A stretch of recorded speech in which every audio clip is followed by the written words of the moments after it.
got another one. We're back. If you're in your car, we want you to be careful, drive safe. If you're at home, we want you to relax, take it easy. This one is going to be just specifically about relationships. Like, it's going to come from conception to completion, how no matter if you want to indulge in the relationship, whether you want to or not, the way that it impacts you in your everyday life, whether you want to deal with it or not. Our relationships, when we start off as children, when you have a 1 or 2 year old and you're told stop, don't, put it down, you're being taught when to do what, how to act. You're starting to shape and form your behaviors, which is going to lead into who you're going to be as a person, coming from your culture, your environment, your background, your history, how you interact, how your parents interacted with you in the situations that you were put in. That's going to be your developmental growth or lack thereof. So when you're 1 or 2 years old and you move into the toddler stage, like 3 to 5, so now you're understanding what no means. You know you don't need to play with the electrical outlet. You know there's certain things that's bad for you to do. You're almost through those the early learning stages when you challenge your parents. Well, that's teaching you behavior, how to behave in certain situations. So then we go on to kindergarten or first grade, or maybe preschool. And again, we're taught in class how to deal with little Johnny, how to deal with little Sue, how to treat other people, how to have people treat you, treat them how you want to be treated. Again, we're learning relationships, we're learning behaviors. So then when we move on to elementary school, again, we can see in elementary school and middle school, we see that teachers probably spend more time trying to teach children how to behave and how to interact in relationships, more so than teaching the math or the science or the geography or whatever the general studies are in that particular school. We'll move on to the middle school. This is where we definitely, if you ask any teacher, they would tell you they spend more time on behavior, they spend more time on relationship building skills than they do on the math and the science and the geography and the arts. So then we move on to our relationships in high school. So now we start to see the dysfunctions or the lack of development or the underachievement in the relationships. It starts to play out. Now this is where he or she is starting to show negative patterns or negative habits that keep them from interaction and socializing properly, whether they want to deal with the relationships or not. The developmental stages, coming back from the core, coming back from their primary, coming back from their youth, now it's starting to play out in the high school years. Whether they want to deal with it or not, we're teaching more relationships in school than we are the curriculum, because we put the curriculum to the side, which could be the science, what could be the geography, which could be the math, to teach relationships. So in these relationships, it's about behavior. So whether we want to deal with it or not, the relationship is an integral part of our learning process, but we don't use it in our educational process as a methodology, as a school of thought, as a theory. We don't put that into our everyday operations when we're dealing with it every day, from the beginning before school and even after. So we're going to go from conception to completion. We're going to come from core to the surface. And we're going to come from the beginning and try to come to the end and show you no matter how you feel about relationships, you're going to deal with those in some shape, form, or fashion. Now, the way the person was conditioned early on in their life, him or her, they carry that into the school years and into high school. And then if you go on to college, and now this is where your maturity needs to set in. The things that you've been taught or lack thereof is now going to play out in a major way. Nobody's going to make you do it. No one's going to tell you what to do and how to do it. Now you're getting to the danger stage where you may be living above correction. This is the stage where if you live in this feel-good right now society, now it's going to start to play out in your decision-making processes. So now you're still going to have relationships in the college studies, but we still aren't teaching relationships. We're still doing the math. We're still doing the engineering. We're still doing the sciences. We're still doing the arts, but we have not focused on relationships. The relationships that you build in high school, they are long-lasting. If you look through the yearbook, you remember him or her or them, this organization or that group, and that helps shape who you are as an individual.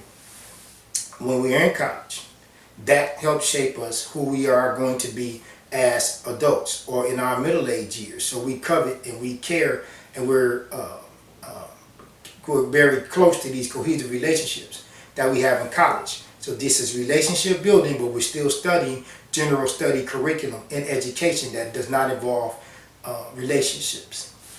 So once we graduate from college, if you do your graduate study degrees, and this again is going to be a higher elevated form of education, it's going to be a smaller group, and it's going to be a tighter bond, but it's still going to be a relationship. When you move past the college stages, whether it be graduate or undergrad, now you're on a job. Let's say you didn't go to college. You're still dealing with relationships with your boss. You're dealing with relationships with your coworkers. These are still relationships, whether you want to indulge yourself or not. You have to have a certain amount of tolerance and a certain amount of understanding of people, but we do not teach this in our educational systems. When we are on the job, and if you are the boss, now you have to have a graduated and elevated level of how to deal with people. Now, your relationship building skills and tools are going to show, or the lack thereof at this point, because now you have to interact and motivate people to do things that they don't want to do. This is a relationship, whether you want to deal with it or not. When you leave your job, and or if you're on your way to the job, and it's early in the morning, and you're experiencing road rage, these are relationships. You don't know the person in the other car, but it's still a relationship of you respecting them, and they're respecting you, and you trying to move in the flow of traffic, obeying the rules and the laws. Now, if you have an accident by chance, and with this accident you have to get out the car, now you're finna engage into a business relationship with this individual. So now the way that they were raised, the way that they were groomed, the way that they were cultivated, their culture, their environment is finna play out into this exchange that you're about to have about this accident that just took place on the road. So whether you like relationships or not, whether you want to deal with it or not, you're going to have to get some skills and tools and learn how to deal with people to a certain degree.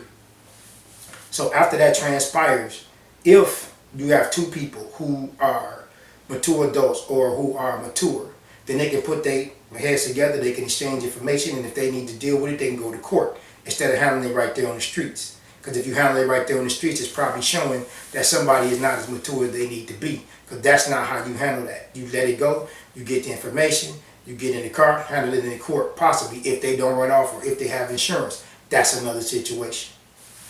So when we are not talking about the job, and if we're just talking about our families, so let's move to our elders, let's move to our grandparents. The grandparents are our counselors, and they usually tell us, keep the family together, stick together, love one another. They're still teaching relationship building skills. You very rarely hear an elder say, to hell with the family. Don't deal with them, leave them alone. That's very rare. But it has been said, and you do hear it, but that's not the most effective way to do it. 90% of the elders, they're going to tell you, keep the family together, love one another, don't grow apart. The family is all that you have. Blood is thicker than water. We steal from conception and core to the surface of completion. We're still teaching relationships. We had it from the time we were one until the day we die. It's going to be relationship building skills and tools. The more tools and resources that you have, the better off you're going to be in navigating through these processes. So when we are dealing with our personal relationships, we are if we're not in a relationship, we're talking about not a personal life. If you're not in a relationship, you're looking for one. And if you're in a relationship and about to leave a relationship, you're going to eventually go to another one. So all of these things that we're talking about today is revolving relationships. No matter if you're coming in, if you're leaving out, or in the duration, you're going to need some tools and skills, whether you like it or not. And the more tools and skills you have, the better prepared you will be, the more successful you will be, and the more you can enjoy people and individually grow for yourself. So in these relationships, again, from conception to completion, from conception, which is going to be the core, the beginning, down the deepest, most inner part, to the surface of completion, you're going to have these different layers and these different cores. That's going to take us from the core to the surface. So no matter if you want to deal with it or not, we need to find a way to put this into our educational process so that we can teach relationships, because we learn relationships every day, all day, from the time that you're 1 year old to the day you leave this earth. We want you to take this information We want to test this information. We want you to try this information. Drop us a like or a comment and subscribe. Thank you. This is the Clipperdome Chronicles.